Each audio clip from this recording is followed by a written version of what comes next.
എല്ലാവർക്കും നമസ്കാരം. ഞാൻ സരിത ഹരി. ശ്രീമദ് ഭഗവത് ഗോപാലത്തിലെ 8ാമത്തെ ഗോപാലമായിട്ടുള്ള ദ്വാദശാക്ഷര ഗോപാലാണ് കേട്ടോ ഇനി പറയാൻ പോകുന്നത്. ഓം നമോ ഭഗവതേ വാസുദേവായ എന്നാണ്.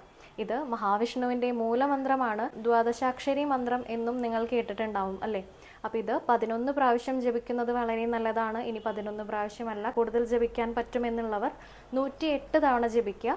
അതല്ല, ഇനി അതിലും കൂടുതൽ ജപിക്കാൻ ആഗ്രഹമുള്ളവർ 1008 തവണ ജപിക്കുക കേട്ടോ. മഹാവിഷ്ണുവിൻ്റെ മൂലമന്ത്രമായതുകൊണ്ട് തന്നെ എല്ലാ സൗഭാഗ്യങ്ങൾക്കും, അതായത് ഈ ഒരു മന്ത്രം ജപിച്ചാൽ പിന്നെ എല്ലാമായി, വേറെ ഒന്നും പ്രത്യേകിച്ച് വേണ്ട. കാരണം ഗുരുവായൂർ ക്ഷേത്രത്തിൽ നോക്കിയാലും നിങ്ങൾക്ക് കാണാൻ സാധിക്കും, എല്ലാവരും ആ നടക്കിൽ നിന്ന് ഓം നമോ ഭഗവതേ വാസുദേവായ എന്ന് ഉരുവിടുന്നത് കേൾക്കാം അല്ലേ? 12 അക്ഷരമുള്ള ഈ മന്ത്രം വളരെ ശ്രേഷ്ഠമാണ്, മഹാവിഷ്ണുവിൻ്റെ മൂലമന്ത്രമാണ്. അപ്പോൾ ഇത് ജപിക്കുന്നത് കൊണ്ട് തന്നെ വളരെ നല്ലതാണ്. അപ്പോൾ 8 ഗോപാലങ്ങളും ഞാൻ പറഞ്ഞു കഴിഞ്ഞു.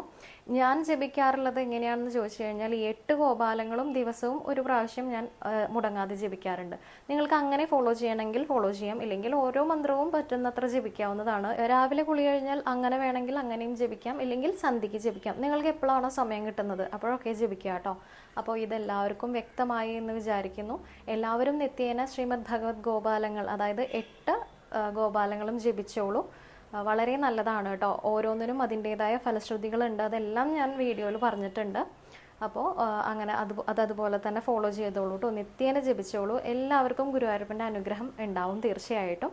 എല്ലാവരെയും ഗുരുവായൂരപ്പൻ അനുഗ്രഹിക്കട്ടെ. സർവം ശ്രീകൃഷ്ണാർപ്പണമസ്തു.